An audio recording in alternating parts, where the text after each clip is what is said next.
আমাদের 5 তলা বাড়ি।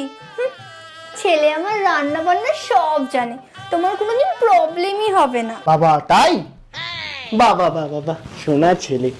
বলছি আগের ছেলের ফটোটা যদি একটু মানে। ওর ফটো? কত সম্বন্ধ আসছে আমার ছেলের জন্য। আচ্ছা আপনারা যখন। আরে না না না, থাক থাক থাক। বলছি ছেলে তো আমার খুব ভালো লেগেছে। বলছি তোর কেমন লাগলো মা?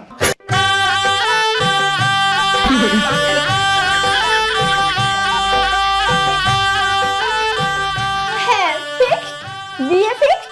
তাহলে পাখা দেখার দিন আসি ডাইরেক্ট। আর বলছিলাম যে ও খাবারগুলো না।